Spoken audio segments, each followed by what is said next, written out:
جس نے زمین پر جو کیا ہوگا زمین وہ ساری خبریں نشر کر دے گی، اور خود سے نہیں کرے گی۔ بِأَنَّ رَبَّكَ أَوْحَىٰ لَهَا، اللہ نے یہ کرنے کا اسے حکم دیا ہوگا، اسے پیغام آیا ہوگا، آج چلا دے سارا ٹیپ ریکارڈر، بول دے، بیان کر دے، کہہ دے جو تو نے ریکارڈ کیا ہے۔ بڑی ساری چیزیں ریکارڈ ہوتی ہیں نا، وہ کہتے ہیں دھیان رکھیے گا کیمرے کی آنکھ آپ کو دیکھ رہی ہے، احتیاط کیجیے گا کیمرے کی نگاہ آپ کو دیکھ رہی ہے۔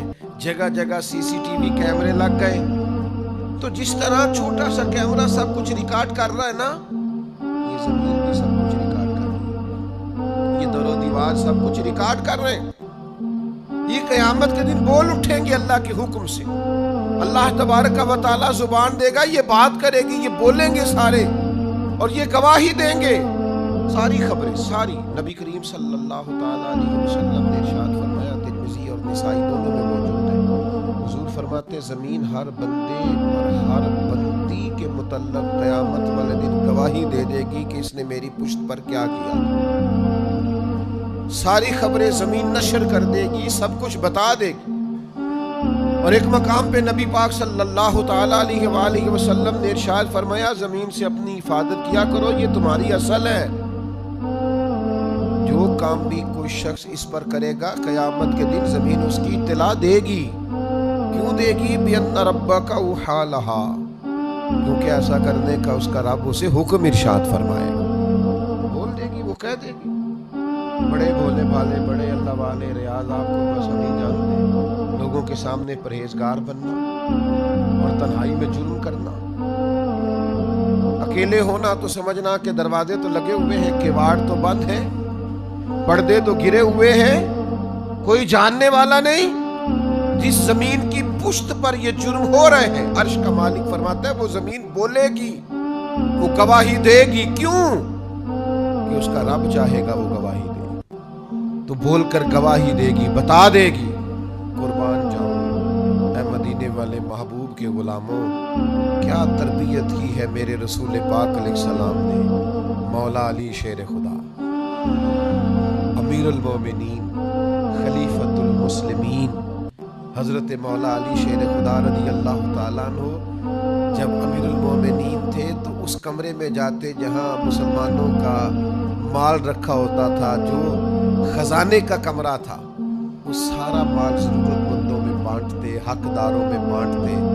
پھر حضرت علی شیر خدا اس کمرے میں جھاڑو دیتے اور اس میں 2 رکعت نفل پڑھتے، اور پھر کہتے زمین گواہ ہو جا، اے در و دیوار گواہ ہو جاؤ، میں نے حقداروں کا مال حقداروں تک پہنچا دیا ہے، گواہ ہو جاؤ، سنو، یاد رکھو، اور اللہ کے حضور گواہی دینا کہ علی نے تمہارا حق ادا کر دیا ہے۔ بڑا شوق ہے نا لوگوں کو حضرت علی کا نام لینے کا، اور یہ شوق بڑا ہی پیارا ہے، بڑا ہی حسین ہے۔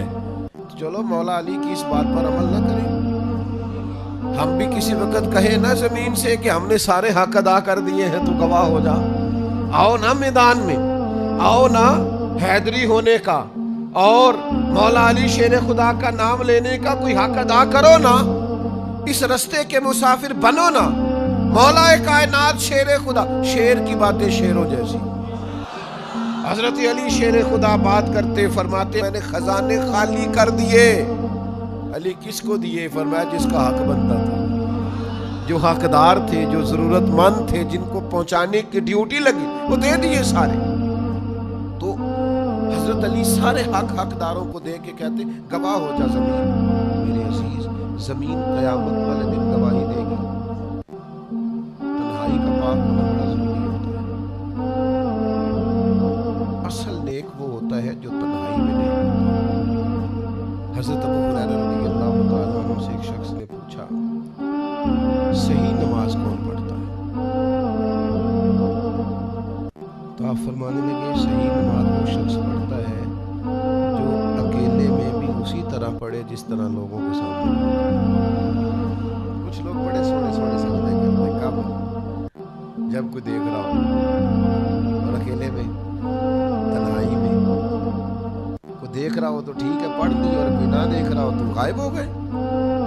تنہائی کی نیکی انسان کو اصل عبادت گزار کرتی ہے۔ اور اگر تنہائی میں جرم کیا جائے، حضرت ثوبان بن مالک رضی اللہ تعالیٰ عنہ حدیث کے راوی ہے اور سیاستہ میں حدیث موجود ہے، فرمایا قیامت کے دن کچھ لوگ تہامہ پہاڑ کے برابر نیکیاں لے کے آئیں گے اللہ کی بارگاہ۔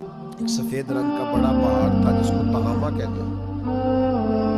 کچھ لوگ بروز قیامت تہامہ پہاڑ کے برابر وزن رکھتی ہوئی نیکیاں، اتنی بڑا حجم رکھتی ہوئی نیکیاں اللہ کے حضور لے کے آئیں گے، لیکن اللہ ان کی نیکیوں کو اڑا دے گا، ہوا میں بکھیر دے گا۔ صحابہ نے عرض کی یا رسول اللہ صلی اللہ تعالیٰ علیہ وسلم، وجہ کیا ہے، ان لوگوں کا گناہ کیا ہے؟ اللہ کے حبیب فرمانے لگے یہ لوگوں کے سامنے نیکیاں کرتے تھے اور تنہائی میں رب کی نافرمانی کرتے تھے۔ اکیلے میں اللہ تبارک و تعالیٰ کی حدود کو توڑتے تھے، شریعت کی حدوں کو پامال کرتے۔ جب تک تنہائی ٹھیک نہیں ہوتی، جب تک اکیلے میں بھی انسان اسی طرح نیک نہیں ہوتا جس طرح سب کے سامنے نیک ہوتا ہے، تو اسے نیکی فائدہ نہیں دے سکتی۔ میرے بھائی یہ زمین گواہی دے گی قیامت کے دن۔ اللہ کے حضور دعا کرے اللہ دنیا میں بھی پردے قائم فرمائے اور آخرت میں بھی پردے قائم فرمائے۔ اللہ تعالیٰ اپنے فضل سے پردہ پوشی فرمائے اور اپنی پناہ میں رکھے اور اپنے محبوب کی نگاہ میں رکھے۔ زندگی تو اتنی سی ہے، اتنی لمبی منصوبہ بندی، اس میں آخرت کہاں ہے؟ اس میں اگر کسی مقام پر رب کی بارگاہ میں حاضر ہونا ہے تو وہ کہاں ہے؟ جو مرنے والے لوگ ہوتے ہیں ان کا تو جینا کچھ اور طرح کا ہوتا ہے، جن کو جانا ہوتا ہے ان کا رہنا تو کچھ اور طرح کا ہوتا ہے، جن کو کسی جگہ منتقل ہونا ہوتا ہے، جو عارضی مکانوں میں رہتے ہیں ان کا رہن سہن تو ذرا اور طرح کا ہوتا ہے۔ لیکن جو ہمارا انداز ہے، جو ہمارا رہن سہن ہے، جو ہمارا طریقہ کار ہے، وہ تو مستقل رہنے کا ہے۔ وہ تو لگتا ہے کہ کبھی چھوڑنے والے نہیں ہیں۔ اس میں تو کوئی ایسی چیز نظر نہیں آتی کہ جس میں ہم محسوس کریں کہ ہم نے چھوڑ کے جانا ہے۔ لیکن نبی پاک علیہ السلام نے جس دنیا کو ہم بہت بڑی دنیا سمجھتے، حضور نے اس کی مثال کیا دی؟ صحیح مسلم کی حدیث ہے۔ دیکھیں کتنا کھول کر اور کتنا آسان کر کے رسول پاک ہمیں بات سمجھاتے ہیں۔ دنیا کیا ہے، آخرت کیا ہے، یہ والی زندگی کیا ہے، آخرت کی زندگی کیا، بالکل کھول کر واضح کر کے نبی پاک علیہ الصلوۃ والسلام فرمانے لگے دنیا اور آخرت کی مثال اس طرح ہے جس طرح دریا بہہ رہا ہو اور کوئی آدمی اس میں انگلی ڈبوئے، جتنا پانی اس کی انگلی کو لگ گیا یہ دنیا ہے، اور جو باقی ٹھاٹھے مارتا دریا پیچھے ہے، سمندر پیچھے ہے، وہ سارا آخرت ہے۔ یہ اتنی سی دنیا ہے، یہ صحیح مسلم میں موجود ہے۔ اتنی سی دنیا کے لیے اتنے پاپڑ بیلنا، اتنی سی دنیا کے لیے اتنے ظلم کرنا، اتنی سی دنیا کے لیے اتنے حق ضائع کرنا، اتنی سی دنیا کے لیے اتنے لوگوں کے دل توڑنا، اتنے حقوق پہ ڈھاکہ ڈالنا، اتنا جبر کرنا، لوگوں کا مال کھانا، لوگوں کو تکلیف دینا، عزتیں اچھالنا، اتنی سی دنیا کے لیے حضور فرمانے لگے اتنی سی ہے یہ دنیا، جتنا انگلی کو پانی لگ گیا ہے وہ جنت، جو نری جنت نہیں، خدا کا فضل ہے، جو اللہ کی عطا ہے اپنے بندوں کے لیے۔ میرے کریم فرمانے لگے اس جنت میں وہ نعمتیں ہیں نہ کسی آنکھ نے دیکھی، نہ کسی کان نے سنی، نہ تمہارے دل پر کبھی خیال ہی گزرا ہوگا کہ ہمارا رب ہمیں یہ عطا فرمانے والا ہے۔ تھوڑا سا نا 24 گھنٹوں میں کچھ ٹائم اپنی آخرت کے لیے، اپنے سارے معاملات کو مرتب کرتے ہوئے کچھ زندگی کے کام اپنی آخرت کے لیے۔ آپ یقین کریں بچوں سے لے کر بڑوں تک، ان پڑھ سے لے کر پڑھے لکھے تک، ہم نے جس کو اپنے مزاج کے مطابق کم فہم سمجھا اس سے لے کر دانشور تک دوڑ لگ گئی دنیا جمع کرنے کی۔ وہ ایک سوچ حضرت سلطان باہو رحمت اللہ علیہ فرمانے لگے، ہزاروں لوگ ان کی خدمت میں آیا کرتے تھے تو کہتے ہیں رب دا طالب کوئی نہیں ملیا، یہ جو ملیا ہے طالب زردہ ہو، یہ تو دعا کرانے آئے ہیں کہ میرا کاروبار نہیں چلتا، یہ تو دعا کرانے آئے ہیں کہ جناب وہ میرا جو ہے وہ فلانا کیس الجھ گیا۔ رب دا طالب کوئی نہ ملے۔ کوئی ایسا تو آتا جو کہتا میری اس سے ملاقات کرا دے، کوئی طریقہ بتائے مالک معرفت کیسے دیتا ہے، کوئی تو ایسا آتا جو کہتا کہ آؤ نہ کچھ باتیں درد کی کریں، کچھ عشق رسول کی تم کرو، کچھ محبت مصطفیٰ کی میں کروں۔ کچھ ایسے آتے جو کہتے آؤ نا کوئی ذکر چھیڑے صدیق اکبر کا، کوئی بات کریں سیدنا فاروق اعظم کی، کچھ تذکرے ہو جائیں عثمان غنی کے، تھوڑی دیر ہو نہ جائے مولا علی کا تذکرہ۔ کچھ لوگ ہوتے نا ایسے جو اس طرح کے ہوتے، لیکن وہ ہر وقت دنیا داری، ہر وقت اچھا کہیں اکتاتے بھی ہیں نا، تھک گئے کاروبار کر کر کے، کہیں اکتاتے بھی ہیں تو کرتے کیا ہیں؟ سیر کرنے چلے جاتے ہیں۔ میں جی بور ہو گیا ہوں کام کرتے کرتے، چلو میں اب ٹھنڈے علاقے میں چلتا ہوں۔ کبھی تو ایسا ہونا تو کہے میں نے بچوں کو بھی وقت دیا ہے، دوستوں کو بھی دیا ہے، یاروں کو بھی دیا ہے، صحت کو بھی دیا ہے، میں نے ٹائم اپنے شوق کو بھی دیا ہے، اب میں کسی کو ٹائم نہیں دوں گا، یہ چند گھنٹے میں صرف رب رسول کی بارگاہ میں حاضری دوں گا۔ تو ذرا جم کے قرآن پاک پڑھے، تو ذرا ذوق سے درود پاک پڑھے، تو ذرا شوق سے میرے محبوب کی نعت سنے، تو سارا زمانہ بھول جائے اور تو رج رج کے دعا مانگے اپنے رب کی بارگاہ میں، اپنی پریشانیاں عرض کرے، اپنے اندر کی کیفیت بیان کرے، دل جو سخت ہو گیا ہے، ذہن جو سخت ہو گیا ہے، جو طبیعت میں وہ نورانیت نہیں آ رہی، اس کی تو بات کرے، تو اپنے رب کی بارگاہ میں معافی کا سوال کرے، تو اس سے قیامت کے دن درگزر کرنے کے لیے عرض کرے، کچھ تو ایسا ٹائم نکلے۔ لیکن دوستو ہم تو بالکل الجھتے ہی جا رہے ہیں۔ وہ معاملات زندگی ہیں کہ ختم ہی نہیں ہو رہے، شوق ہے کہ ختم ہی نہیں ہو رہے، باتیں ہیں کہ بڑھتی چلی جا رہی ہیں۔ دور گزر گیا جب لوگ کہتے تھے کہ کوئی درود پاک بتائیں جس سے سرکار راضی ہو۔ ایک کی مسئلہ ہے کام نہیں چلتا، ایک صاحب آئے کام نہیں چلتا، میں نے کہا سورہ واقعہ پڑھا کریں، کہتے ہیں حضرت میں بڑی دیر سے پڑھ رہا ہوں۔ میں نے کہا چلیں کچھ صدقات دے کے دیکھ لیں، کہنے لگے بڑی دیر سے دے رہا ہوں۔ میں نے انہیں ایک اور وظیفہ بتایا، کہنے لگے یہ بھی مجھے کسی نے بتایا تھا، بڑی دیر سے کر رہا ہوں۔ تو میں نے انہیں کہا پھر میری ایک ناقص رائے یہ ہے کہ سارا کچھ کرنے کے بعد اگر ابھی تک پھر بھی آپ سمجھ رہے ہیں نا آپ کی مرضی کے مطابق آپ پر دروازے نہیں کھول رہے، پھر آپ صبر کریں، جو میرا رب چاہتا ہو اس پہ راضی رہ کے دیکھیں، پھر ذرا راضی رہ کے دیکھیں، پھر دیکھیں کہ مالک کا فیصلہ کیا ہے، وہ آپ کے حق میں کوئی رحمت والا فیصلہ ہی فرمائے گا، پھر ذرا انتظار کر کے دیکھیں، پھر ذرا صبر کر کے دیکھیں۔ پھر وہ کہتا وبشر الصابرین، محبوب یہ جنہوں نے صبر کیا ہے انہیں میری رحمت کی خوشخبری سنا دو۔ پھر وہ کہتا ہے باقیوں کے پاس مال ہوگا، دولت ہوگی، اقتدار ہوگا، بڑا کچھ ہوگا، ان اللہ مع الصابرین، صبر کرنے والوں کے ساتھ رب کریم ہوگا۔ پھر ذرا ٹھہر ہی جائیں، پھر تھوڑا حوصلہ ہی کر لیں، پھر اس کے فیصلے کا ذرا انتظار کر کے دیکھیں۔ ہم نا من چاہیے زندگی کے پیچھے پریشان ہیں اپنی آخرت کے، اور آخرت کرتی کیا ہے؟ جب آپ کا آخرت پر یقین پکا ہو جاتا ہے نا، پھر لازمی طور پر انسان کے اعمال سنورتے ہیں۔ آپ یقین کریں سنورتے ہیں، 100% سنورتے ہیں۔ آپ آخرت پر جتنا یقین، حضرت عمر کا آخرت پر یقین پکا تھا نا، دنیا میں مکان ہی کوئی نہیں بنایا، پکا تھا۔ سیدنا مولا علی شیر خدا امیر المومنین بھی ہو گئے تو طامت پھر بھی پھٹی ہوئی تھی، پکا یقین تھا نا کہ اللہ نے ہمارے لیے آگے بڑی نعمتیں تیار کی ہوئی ہیں۔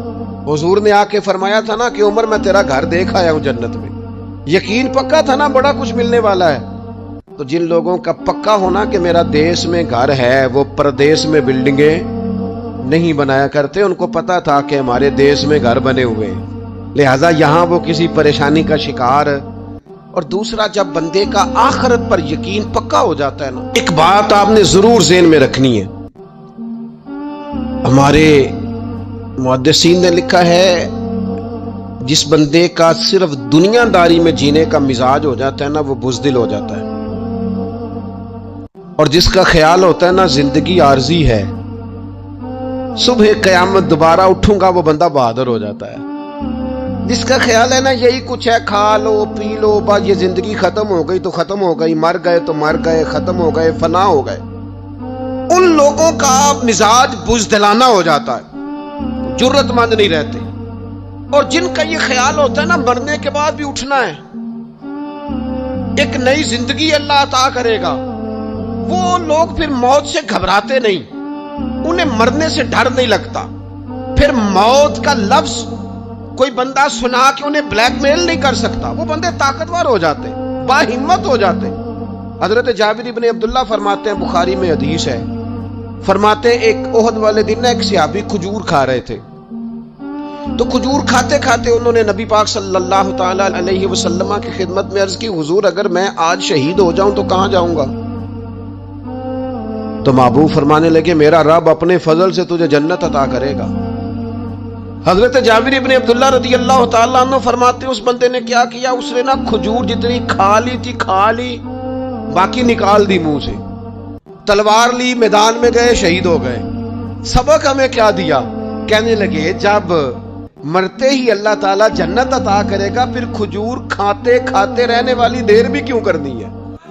پھر چھوڑو، جنت میں جا کے اللہ کے دیے ہوئے انعام کھائیں گے۔ کھجور کھانے کی بھی دیر برداشت نہیں کی۔ یہ آخرت کا اجر، آخرت میں رب کی بارگاہ میں کھڑے ہونے کا تصور بندے کو طاقتور کر دیتا۔ وہ بزدل، اقبال کیا کہتے ہیں؟ اقبال کہتے ہیں موت کو سمجھے ہیں غافل اختتام میں زندگی، یہ ہے شام میں زندگی، پھر صبح دوام میں زندگی۔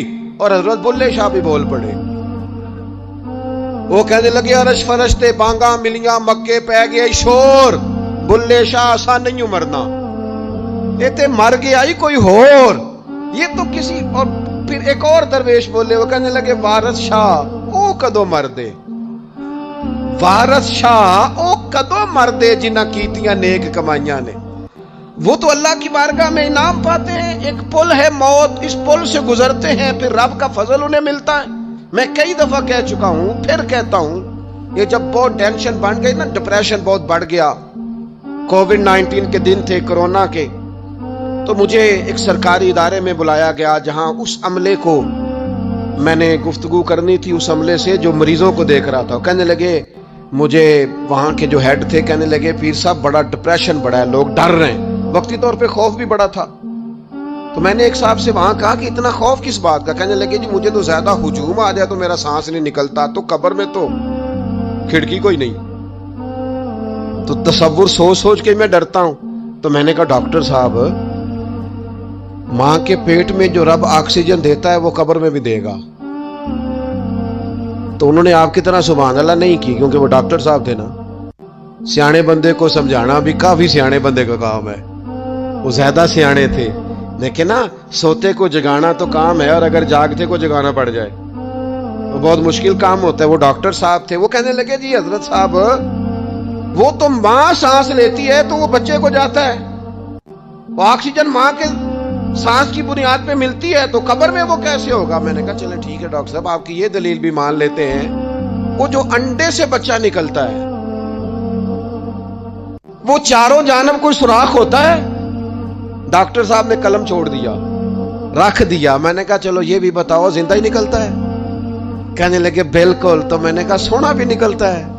کہنے لگے بڑا ہی پیارا ہوتا ہے۔ میں نے کہا انشاءاللہ جب ہم قبروں سے نکلیں گے مصطفیٰ کا صدقہ، یوم نحشر المتقین الی الرحمن وفدا، رب کہتا ہے تم جب نکلو گے نا قبروں سے، متقی مومن جب نکلیں گے تو رب کی بارگاہ میں مہمان بنا کر پیش کیے جائیں گے۔ اے رب دے پرونے ہون گے قیامت میں، وہ مہمان بنا کر پیش کیے جائیں گے اللہ کی بارگاہ، مہمان بنا کر۔ دوستو قبر صرف دوزخ کا گڑھا نہیں ہے، دوزخ کا گڑھا بھی، لیکن اس کے لیے جس نے دنیا میں رہ کے صرف دنیا کٹھی کی، آخرت کے لیے جمع کچھ نہیں کیا، اور جس نے یہاں رہ کے وہاں کے لیے کوشش کی، صبح سے شام تک ڈرا کہیں میرا رب ناراض نہ ہو جائے، کہیں حضور کی بتائی ہوئی حدیں معاذ اللہ مجھ سے کراس نہ ہو جائے، جس نے محتاج زندگی گزاری اس کی قبر گڑھا نہیں، کھڈا نہیں، بلکہ حضور فرماتے ہیں روضۃ من ریاض الجنہ، اس کی قبر تو باغ ہے، باغ۔ ایک منٹ کے لیے صرف سوچنا بندہ فوت اور سیدھا اسے باغ میں چھوڑا ہے، کوئی باغ ہے قبر، باغ، اور باغ بھی معمولی نہیں، معمولی کیاری نہیں، روضۃ من ریاض الجنہ، جنت کے باغوں میں سے باغ، اور باغ اتنا سونا ہے جس میں آنکھ کھلے گی تو پہلی زیارت ہی مدینے والے رسول کی نصیب ہوگی۔ تو خوف آتا ہے وہاں جاتے ہوئے۔ پہلے بھی میں نے کہا تھا، پھر کہتا ہوں، او مرحوم آسی نے کہا تھا آج پھولے نہ سمائیں گے کفن میں آسی، او قبر کی رات ہے ان سے ملاقات کی رات، آج تو ملاقات۔ تو یہ جو عقیدہ آخرت ہے یہ انسان کو بزدل نہیں کرتا، بہادر کر دیتا ہے۔ جو لوگ عقیدہ آخرت نہیں رکھتے بزدل ہو جاتے ہیں اور لازمی طور پر بزدل ہو جاتے ہیں. اسی طرح یہ جو عقیدہ آخرت ہے یہ صبر و تحمل پیدا کرتا ہے انسانی زندگی میں، ٹھہراؤ پیدا کرتا ہے. انسان محسوس کرتا ہے کہ کل دنیا یہ نہیں، آگے بھی اللہ بڑا کچھ عطا فرمانے والا ہے. اس کے مزاج کے اندر تحمل، بردباری، سکون رہتا ہے. یعنی نہیں بھی اگر کسی مظلوم کو انصاف مل سکا دنیا میں تو وہ پھر بھی بے صبرا نہیں ہوتا، وہ ٹھہراؤ کا شکار ہے. اسے پتا ہے قیامت کے دن بھی ایک عدالت لگے گی، اللہ کی بارگاہ میں جانا ہے. نبی پاک علیہ الصلوۃ والسلام نے فرمایا اگر سینگوں والی بکری نے بغیر سینگوں والی بکری کو تکلیف دی ہوگی تو قیامت کے دن اسے بھی بدلہ دینا پڑے گا. تو یہ تحمل پیدا کرتا ہے، انسان کو ایک حوصلہ ہوتا ہے کہ ساری عدالتیں یہاں نہیں قیامت میں بھی لگنی. جب انسان عقیدہ آخرت رکھتا ہے نا تو پھر اس کے لیے نا رب کے رستے میں خیرات کرنا بڑا آسان ہو جاتا ہے. پھر نہ وہ محسوس کرتا ہے کہ میں نے سارا کچھ یہاں کے لیے جمع نہیں کرنا، کچھ میں نے وہاں کے لیے بھی جمع کرنا ہے.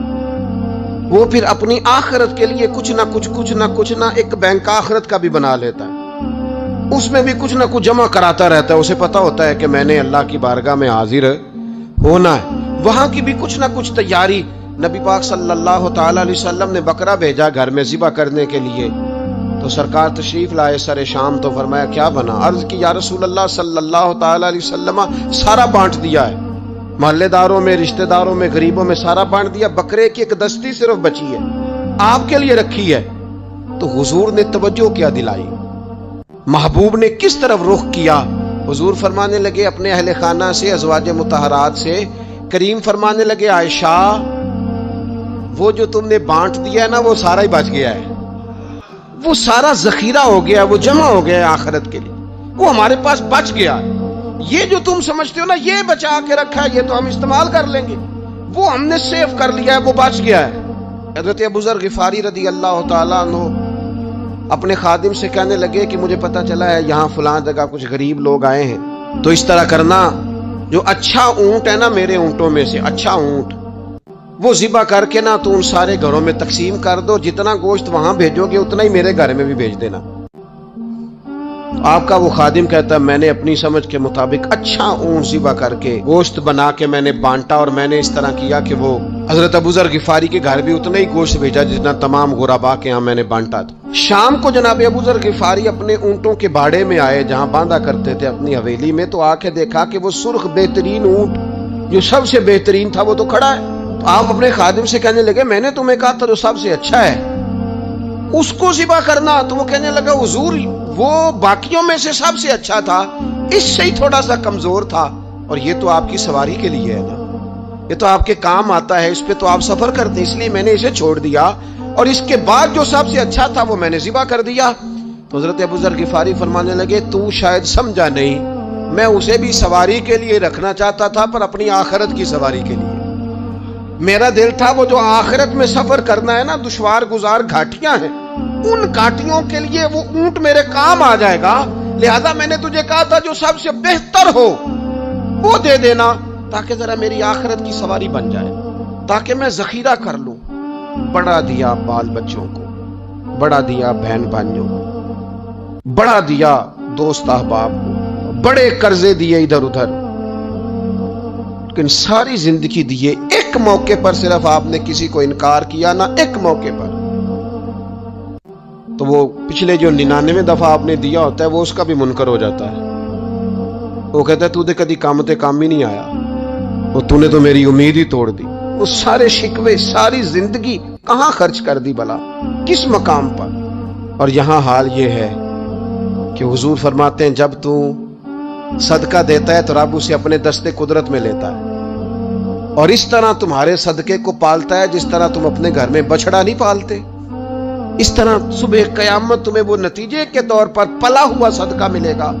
ہم اپنی آخرت کو چونکہ اس لیول پر یقین نہیں لاتے الا ماشاءاللہ، لہذا اس کی تیاری کے لیے ذخیرہ نہیں کرتے.